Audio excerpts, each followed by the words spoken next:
Bismillahirrahmanirrahim. Assalamualaikum warahmatullahi wabarakatuh. Alhamdulillah, thumma alhamdulillah. Allahumma salli ala Sayyidina Muhammad wa ala ali Muhammad. Rabbi yassir wa la tu'assir, Rabbi tamim bil khair. Alhamdulillah. Apa khabar saudara? Mudah-mudahan hujung Ramadan ini kita akan terus digilap dan diangkat oleh Allah Azza wa Jalla. Semoga kita akan terus berbahagia. Semoga kita akan terus berbunga cinta, diulit, diselimut, dibalut, diselubungi oleh kekasih yang bernama Ramadan yang menaburkan bunga-bunga cinta sehingga kita merasakan bibit-bibit bahagia seolah-olah kita tidak ingin berpisah dengan Ramadan buat selama-lamanya. Alhamdulillah kita sudah berada di final lap dan pusingan hujung 10 hari ataupun 10 malam terakhir ini. Mudah-mudahan iman dan hati akan terus memuncak ke titik yang maksimum. Alhamdulillah.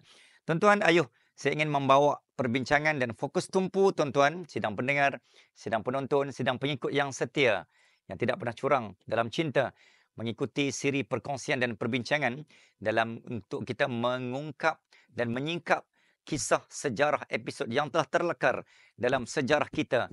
Itulah sejarah umat Islam yang telah tercipta penuh dengan kecemerlangan di dalam bulan Ramadan. Sebagaimana yang kita sebut, Ramadan adalah bulan jihad.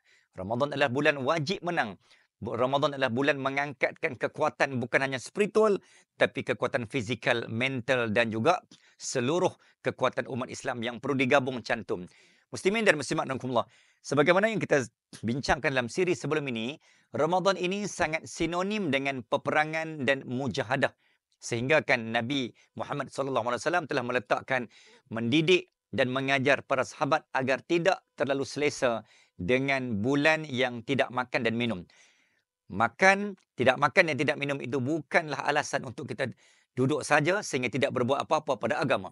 Ayo kita tuan-tuan, untuk kita teruskan perjuangan dan perjalanan kita pada perkongsian pada siri kali ini. Perang Ain Jalut, itulah namanya. Mungkin tuan-tuan pernah terdengar perkataan Ain Jalut. Palestin ini sentiasa menjadi rebutan dan tumpuan oleh kuasa-kuasa besar dan kuasa-kuasa asing yang tak pernah tenang melihat kita diam dan tak pernah diam melihat kita tenang. Ada aja angkara, ada aja konspirasi dan juga ada saja provokasi, teori yang dilakukan secara senyap dan sulit untuk menjahanam dan meruntuhkan Islam baik secara zahir maupun secara tersembunyi. Perang Ain Jalut ini merupakan perang kesinambungan daripada antara Islam dan juga Mongol. Sebagaimana yang kita sebut tuan-tuan dan puan muslimin dan muslimat rahimakumullah. Palestin menjadi rebutan semua kuasa besar. Apa yang ada pada bumi Palestin? Kan Allah sudah sebut dalam surah Al-Isra, "Alladzi barakna haulah linuriyahu min ayatina innahu huwas samiul basir." Tanah Palestin ini, setiap inci tanah Palestin kami pegang, kami jaga, kami lindung, kami pelihara, kami berkati. Bermaksudnya tuan-tuan, antara Palestin ini bukan hanya bumi Ardul Barakah, bukan hanya Ardul Mu'jizah, bumi yang penuh dengan mukjizat dan bumi yang penuh dengan tapak kaki Nabi, tapi bumi yang penuh dengan hasil bumi. Antaranya dicatatkan rekod pada 1000 tahun sebelum Masihi, pada zaman era Nabi Allah Daud AS, Palestin penuh dengan besi al-hadid. Tidak ada tanah yang mempunyai besi sehebat dan semahal, semewah tanah Palestin ketika itu. Maka datanglah antara lain kerajaan Jalut antaranya yang telah menyerang hendak bumi Palestin untuk mengaut keuntungan dan hasil bumi Palestin. Okey, itu cerita pada zaman Nabi Daud. Zaman berganti zaman tuan-tuan, sehinggalah berlakunya tarikh 25 Ramadan. 25 Ramadan atau bersamaan dengan 25 Ramadan ini bersamaan dengan 658 Hijrah ataupun 3 September 1260. Maka berlakulah satu peperangan antara Islam dengan Mongol. Tuan-tuan, bila sebut perang, perlu kita faham siapakah musuh-musuh tradisi umat Islam pada era kurun ke-10, ke-11 dan ke-12. Termasuk pada tahun 1260. Harus diingat, adakah tuan-tuan masih ingat? 2 tahun sebelum berlakunya perang Ain Jalut ini, telah berlakunya satu peristiwa yang sangat mencalar, satu peristiwa yang telah memadamkan satu episod, yang telah mencatatkan satu episod duka dalam sejarah umat Islam kerana jatuh runtuhnya kerajaan Abbasiyah pada tanggal 1258, di mana di Baghdad ketika mana kerajaan Abbasiyah yang telah mendominasi dan menguasai dunia sekitar hampir 500 tahun lebih, tiba-tiba tuan-tuan dan puan-puan jatuh runtuh di tangan Mongol. Dan tangan Mongol, orang yang sama ni juga yang cuba meranapkan tanah Ain Jalut ataupun lembah Ain Jalut yang berada di tanah Palestin. Jadi tentera Mongol bila dia berjaya menjatuhkan kerajaan Abbasiyah di kerajaan Baghdad, di Baghdad, Abbasiyah berpusat di Baghdad, kononnya dia menabik dada, aku telah berjaya menjatuhkan kerajaan Abbasiyah di Baghdad. Takkan Palestin, takkan lembah Ain Jalut ni aku tak boleh nak jatuhkan Islam. Jadi dia datang dengan penuh keegoan dan kesombongan. Jadi kesombongan dan keegoan itu tuan-tuan dibalas dan dikalahkan oleh dua anak muda yang diangkat sebagai perwira, yang mengetuai, yang mengemudi, yang menjadi leader kepada perang Ain Jalut ini. Tidak lain dan tidak bukannya itu Sultan Saifuddin Qutuz dan juga Baibars. Dua anak muda, dua pemimpin, dua sultan yang bergabung cantum segala kemahiran dan juga segala kepakaran untuk menjatuhkan keegoan tentera Mongol. Tuan-tuan, sebenarnya jika dibongkar dan diselongkar sejarah peperangan Islam dengan musuh ni, pada zaman era kurun ke-10, ke-11 dan ke-12 ni tuan-tuan, ataupun abad ke-10, 11, 12, dia ada dua musuh tradisi kita, iaitu satu Kristian disebut Rom Byzantine ataupun Byzantine. Yang kedua adalah tentera Mongol. Mongol ni terkenal dengan satu badan dan bodi yang sasar, dengan muka yang bulat, dengan muka bulat dengan isi tebal. Ni nak bandingkan Ustaz Manis ni memang tak ada apalah. Jadi Mongol ni tuan-tuan, dia datang dengan fizikal yang memang Allah, macam tu. Macam tu. Kalau macam zaman kita sebut Red Indian kan. Tapi ni Red Indian yang versi putih.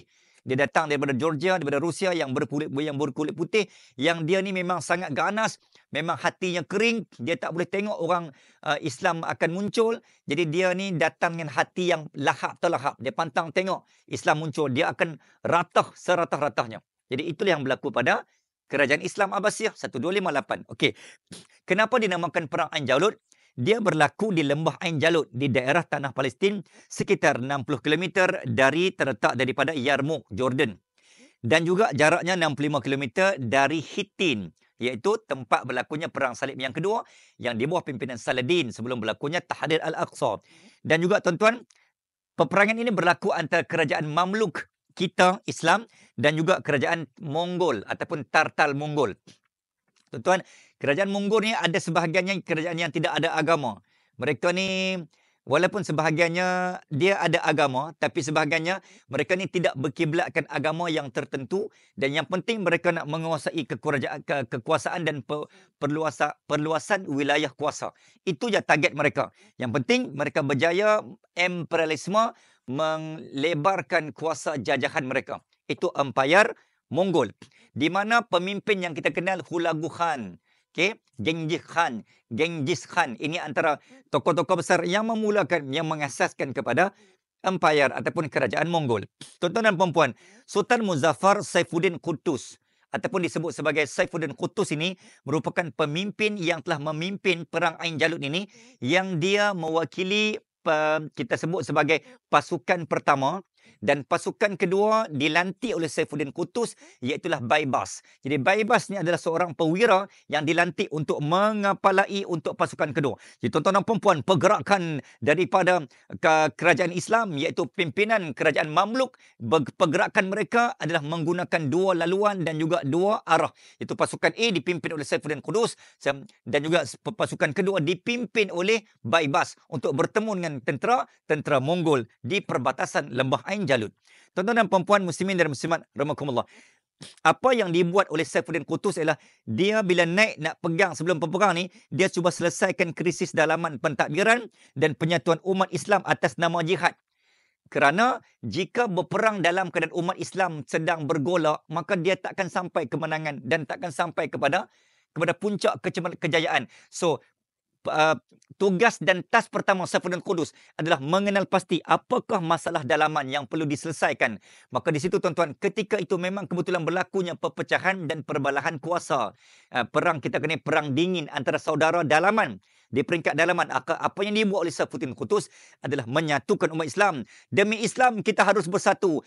Walaupun antara kita mungkin tidak bersetuju, ada antara kita mungkin ada yang tak bersetuju antara satu sama lain, letakkan dulu sentimen-sentimen tidak kesetujuan itu di tepi dahulu demi untuk meletakkan atas nama jihad. Atas jihad kita harus bersatu. Atas jihad kita harus bersekutu.